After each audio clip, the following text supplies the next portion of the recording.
ખાસ કરીને જે આગામી દિવસમાં 30-31 જે કાર્યક્રમ પણ છે આમ આદમી પાર્ટીનો, શું કાર્યક્રમ છે અને કયા મુદ્દાને લઈને કાર્યક્રમ છે? 31 તારીખે રાજકોટના સાયલાની નજીક ખેડૂતોની મહાપંચાયત મળવાની છે.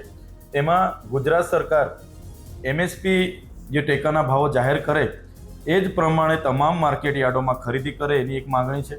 બીજું, જે પાક વીમા યોજના ગુજરાતમાં છેલ્લા 2 વર્ષથી બંધ છે એ ચાલુ કરવામાં આવી એવી અમારી માંગણી છે.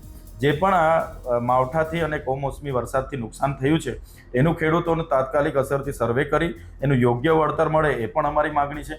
બીજું, MSP દ્વારા જે ખરીદી કરવામાં આવે છે એ લોકો ડિસેમ્બર અને જાન્યુઆરીમાં ખરીદીની શરૂઆત કરે છે.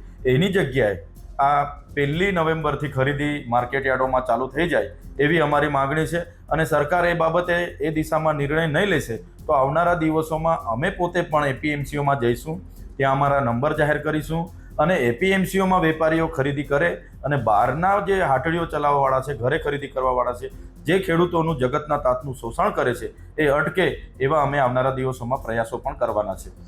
બીજું, ચૈતરભાઈ, કે આ કાર્યક્રમની અંદર જે ખેડૂત મહાપંચાયત છે એમાં કોણ કોણ ઉપસ્થિત રહેવાના છે? તમે સિવાય અન્ય પણ બીજા કોણ કોણ નેતાઓ છે, તમે બી ઉપસ્થિત રહેશો? બીજા કોણ કોણ આવવાના છે ખાસ આ કાર્યક્રમમાં? આમ આદમી પાર્ટીના રાષ્ટ્રીય નેતા અને સંયોજક અરવિંદ કેજરીવાલજી આવવાના છે.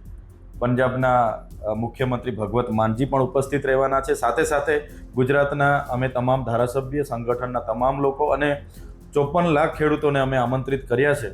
ગુજરાતના તમામ ખેડૂતો માટે ખુલ્લું જાહેર આમંત્રણ છે, ત્યારે મોટી સંખ્યામાં ખેડૂતો પણ ઉપસ્થિત રહેશે અને મહાપંચાયતમાં તમામ બાબતોની ચર્ચાઓ થવાની છે અને સરકારમાં એક પ્રસ્તાવ મૂકવાના છે. અને સરકાર આવનારા દિવસોમાં જે ભાવ જાહેર કરે છે એ જ ભાવે ખરીદી કરે અને ખેડૂતને સીધા પૈસા મળે એ સીધી ને સરળ વાત અમે મૂકવાના છે.